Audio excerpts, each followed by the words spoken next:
For this chapter 5 and 6 for this week, the quotes that I chose were from chapter 5. One characteristic of the workplace that is both a benefit and a challenge for leaders is that no two people are alike.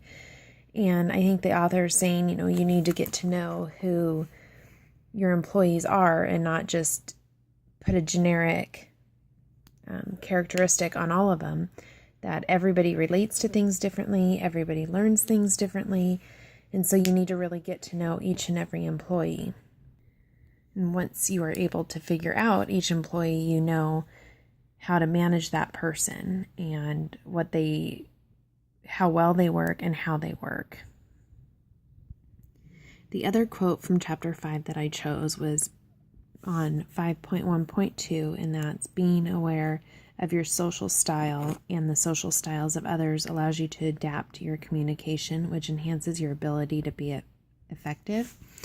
And to me, I think the author's saying there that you need, kind of like the last quote, you need to get to know your people, and what one person would think is joking, another person doesn't. So you really need to know how they communicate and what works for them. Some people do better with, this is your task, this is the way it needs to be done, and, A, B, and C. Others need more of,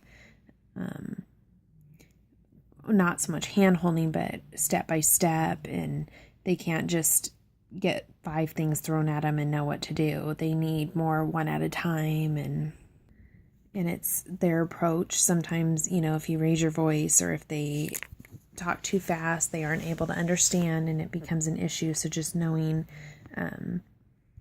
your employees and how well they communicate with others will make you be more of an effective leader. One of the quotes that I chose from chapter 6 is, effective leaders have learned how to manage both the task and the person dimensions of the workplace relationships. And to me, that's saying an effective leader has taken the time to get to know each and every employee, what works for them, how well they work, what they need, if they are more of a verbal person or if they want more written. But the managers have also taken into effect that they need a job done. So they've prioritized and balanced both getting the task done and getting to know their employees. And my last quote for chapter 6 is in 6.5, and that's, to manage conflict effectively, you will need to develop 3 sets of communication skills: managing emotions, managing conflict conversations, and managing bullies. And this, I think, is important. I think to everybody, I think the author is saying that you can't just go in headstrong, that you need to know how to deal with a conflict before you go in there and try to resolve it. And to me, this is important because if a lot of managers will let their emotions in or pick sides, and you can't handle a conflict if the manager has already made a choice on how things are going before they even get the full story from everybody.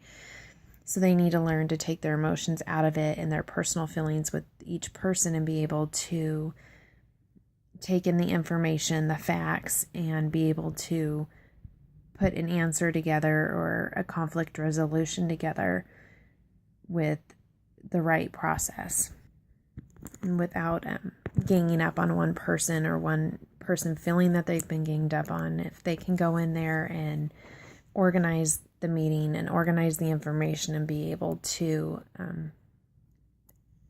effectively come up with a solution for both parties.